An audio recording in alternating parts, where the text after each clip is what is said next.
mais suñu masla yi non dëgg la non dama ne suñu dëkk yi ni mu tabax un étudiant sénégalais bu dem jàngi France tey sama doom bu ma ko fayalee bourse pour mu dem bu ma ko fayalee pour mu dem jàngi ma bàyyi ko ak boppam état Sénégal créé wul ay conditions yu mu ko accompagner wala pour mu jot ci bourse am day réer. day yàq. Malal une question l'université de Dakar date de quand? non may ma rek une minute. li ma bëgg a wax dama bëgg a préciser sama xalaat. non boo yóbboo tey y a beaucoup d'étudiants yu ñafe fii am prescription dem en France wala aux États-Unis ils se sont heurtés à d'autres réalités seen waajur yi jàpp ni seen doom ñu ngi France donc war nañ leen di yónnee xaalis donc xale yi dootuñu am préoccupation jàng kese li ma bëgg a non mais ma eggali. non on parle de violence dans les jeunesse. non dama bëgg a wax ni li ngay wax dama ko d'accord dama bëgg a wax ni li feesal université yi li indi situation bi ci problème mu violence yi c'est d'abord aussi le nombre pléthorique d'étudiants que l'État est incapable de prendre en charge parce que boo rombee lu tolloog 100 000 étudiants nga ñëw ci benn université boo xamante ne chaque parti politique dafay bëgg a dominer espace bi parti politique bu nekk dafay bëgg a am mainmise sur les étudiants pour ëllëg en situation de cas de jàpp leen pour ma mën leen manipuler par exemple Macky Sall war na ñëw à l'université Cheikh Anta Diop pour parler l'opposition travaille à ce que sa visite ne se passe pas très bien Macky Sall aussi veut travailler avec son parti à maîtriser l'espace pour ëllëg mën a utiliser étudiants yi loolu wax nga ko tout à l'heure mais dafa am benn suite non ça c'est utiliser les étudiants mais oui loolu li ko indi mooy non Charles c'est la réalité. Charles moi j'ai été à l'université utiliser un étudiant c'est le mot oui c'est le mot qui choque quoi c'est la réalité oui c'est ça mais loolu lu am la beneen affaire bi ci topp mooy c'est le mot qui choque amical bu ñu nee amical bu ñu waxee ay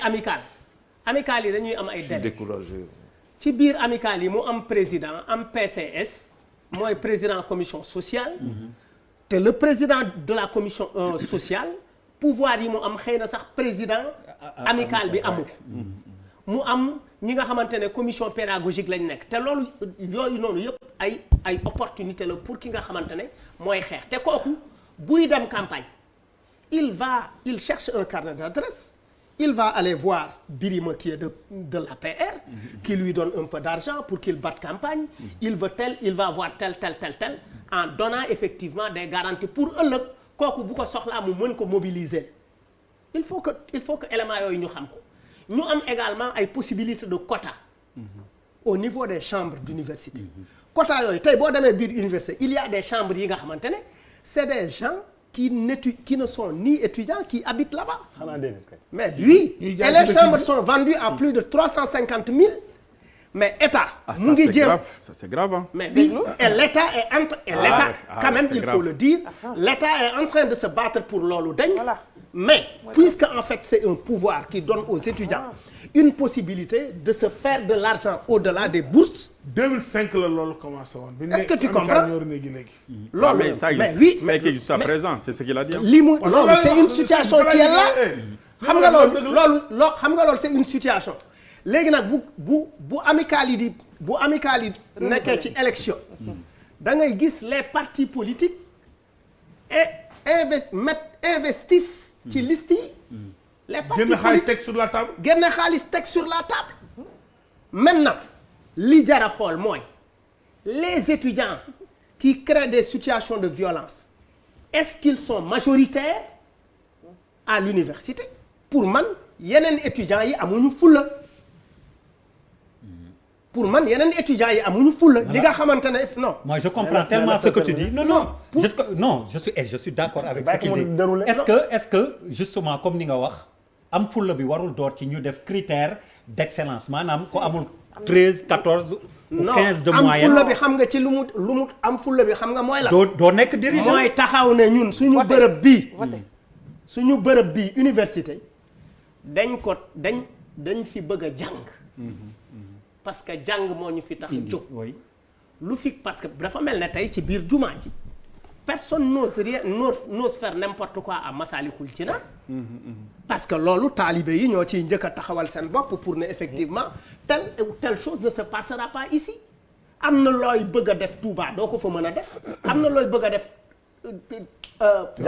jàmmalaay doo ko fa def parce que effectivement ñi nekk jàmmalaay dañ taxaw nañ pour man côté boobu étudiants yi dañ ci war a am fulla. Tout à fait. beneen affaire bi ci topp mooy c'est parce que les étudiants finalement ceux qui étaient des étudiants nekk ci amicale yi c'est les mêmes gens qu'on retrouve finalement dans nos ministères parce que en fait c'est des gens qui accompagnent les gens parce que man bu ma même les maires même certains maires est-ce que tu sais que certains maires dañuy jëndal seeni ressortissants ay néeg dañ leen di jëndal ay néeg mais pas université quand même. mais non même à l'université am na ñu génnee temps non le problème est plus profond moo tax la crise là c'est pas facile. c'est conséquence su li am nii actuellement la violence ay conséquences su crise d'ordre pédagogique la d'ordre ay élection amicale sociale et cetera te loolu mënuñu ko jël ne dañ koy imputer benn nit parce que effectivement am na yu bëri yuy am yoo xamante ne gars yi dañuy parce que ceux qui sont malheureux c'est finalement ceux qui administrent l'université ceux qui le dirigent. Il est vrai qu'il y en a qui font n'importe quoi mais pour man tout le personnel muy même la sécurité qui est là-bas booy yu ndaw yi fay jéem a ña fa nekk sécurité toutes ces personnes-là sont en danger et il est temps d'agir te loolu fulla bi ci étudiants yi la war a tàmbale